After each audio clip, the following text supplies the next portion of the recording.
Meanwhile, Amara stood by the mall, her eyes fixed on the wedding dress in the window, taking in every delicate fold, every shimmer of lace, feeling her chest tighten at how breathtaking it was.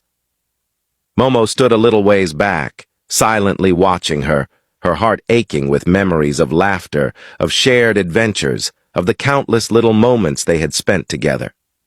She thought of rushing forward to speak to her, to bridge the distance, but then her mind shifted to Liwei, to the hatred she held for him, and to the inescapable truth that being close to Amara would mean constantly seeing her connected to him.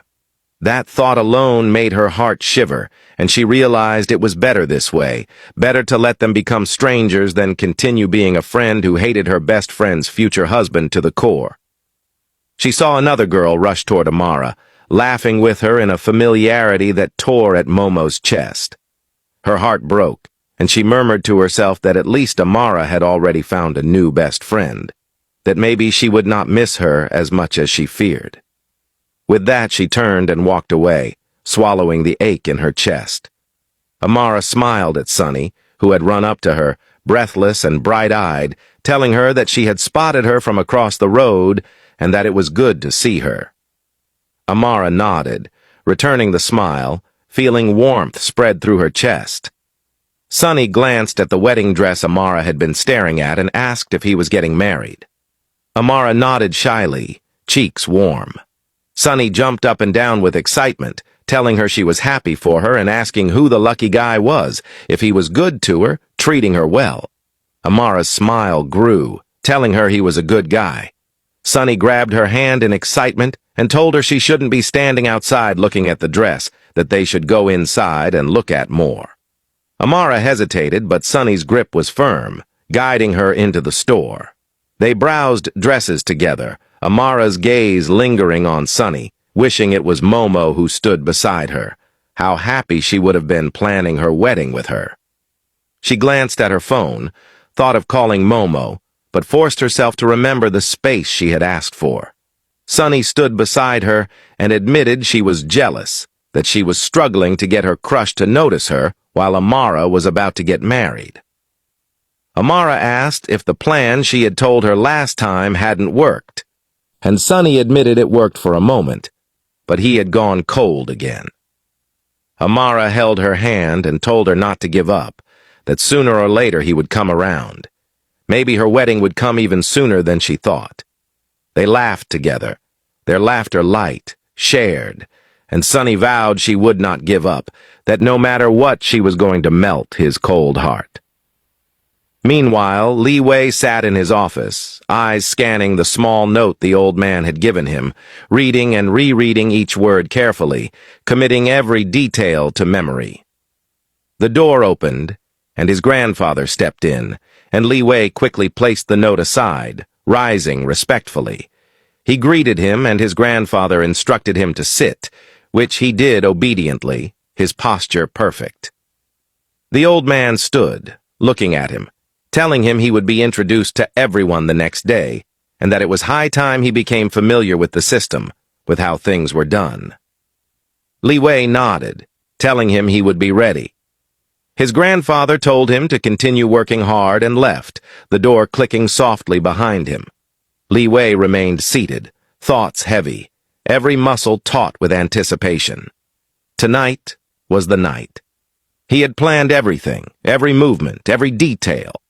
This time there would be no mistakes. This time he would end it once and for all and finally be with Amara.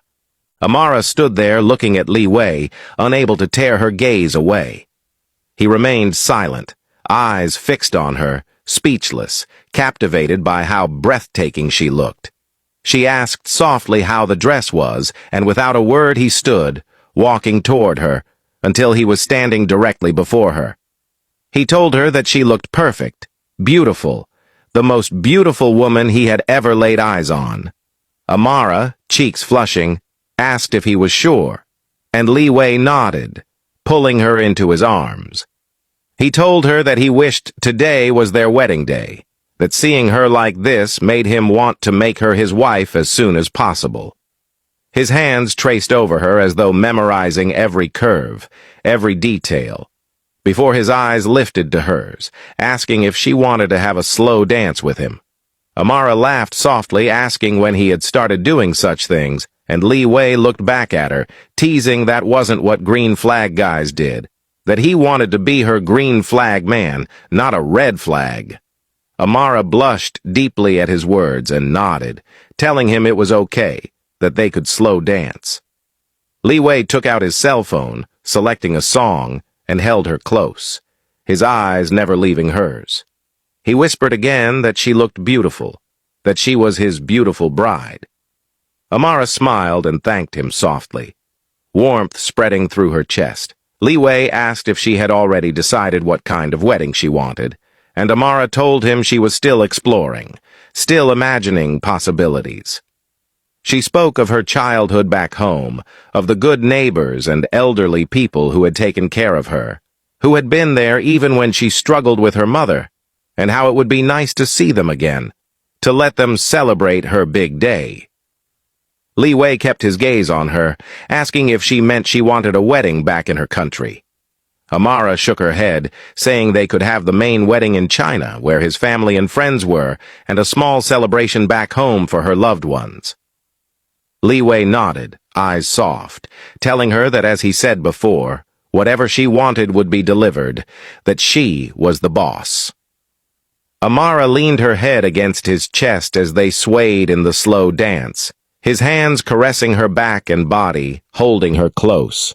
He leaned down, telling her that he loved her, and Amara smiled, whispering that she loved him too, telling him he was the best fiancé ever, her green flag fiancé.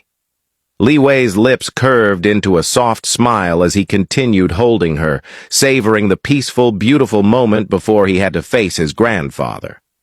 The music was interrupted by the sharp tone of his cell phone. He glanced at it and saw his grandfather calling.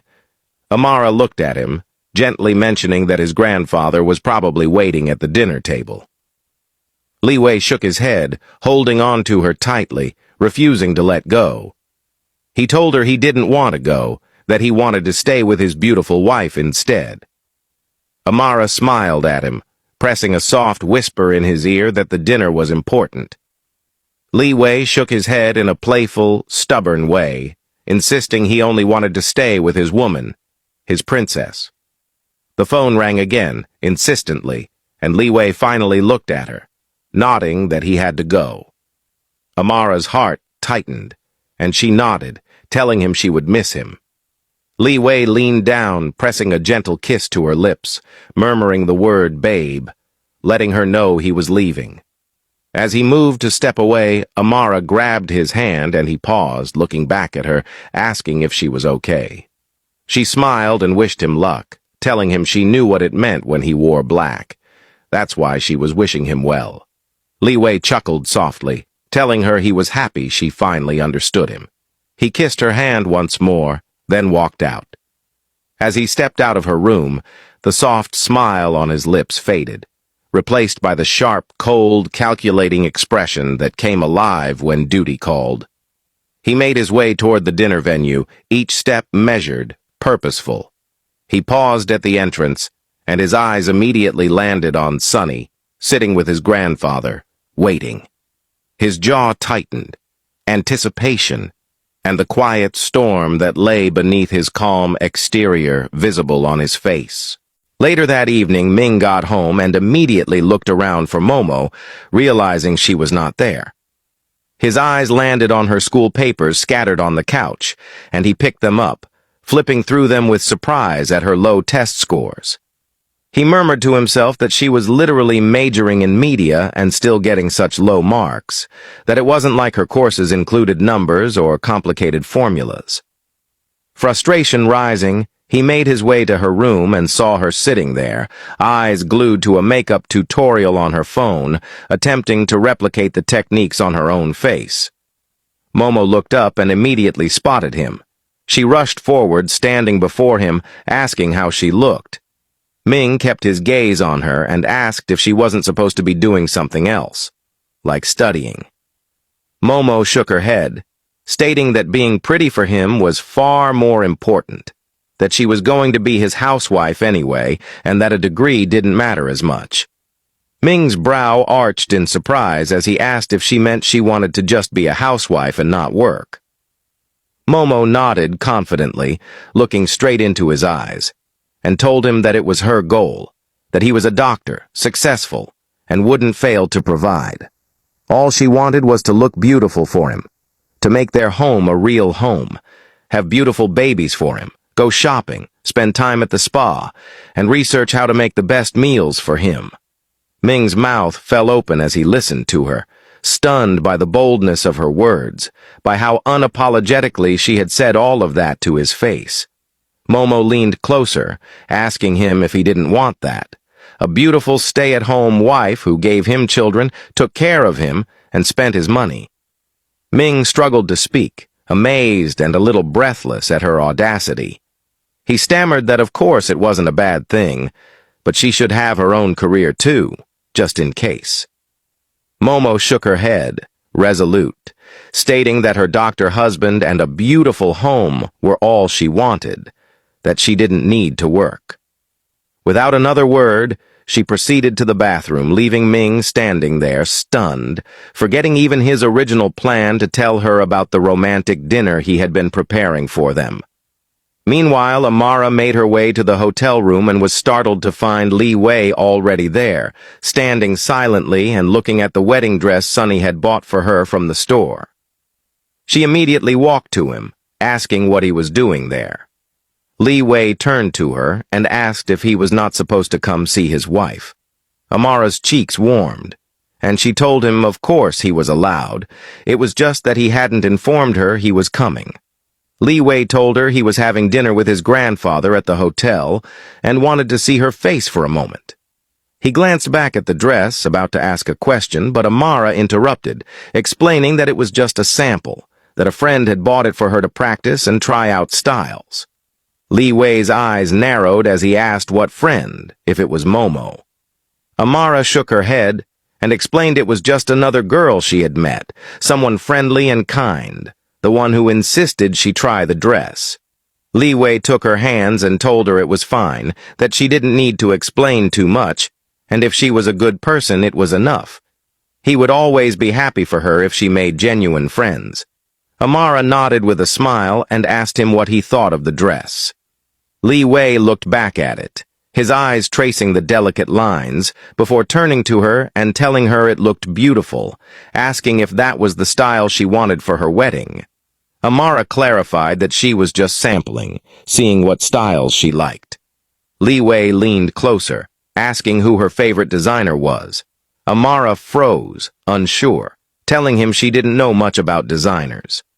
Liwei pulled her closer, his gaze locking onto hers, telling her that she was about to marry one of the richest men, and it was time she learned about designers, about luxury, because that was what he wanted to give her.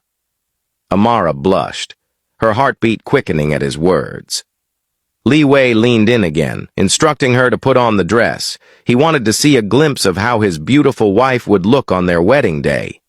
Amara hesitated, but he handed her the dress with insistence, sitting patiently on the bed as she reluctantly walked into the bathroom. Liwei waited, eyes occasionally drifting to his cell phone, checking the time, thoughts flickering to the dinner he was supposed to have with his grandfather, which seemed simple to the old man but carried weight and strategy for him. He sat there clutching the phone, anticipation and longing tightening his chest. The bathroom door opened, and Amara stepped out, and the moment his eyes fell on her, Liwei was struck silent. He remained seated, frozen, utterly speechless at how breathtaking she looked in the wedding dress, every detail of her presence stunning him beyond words.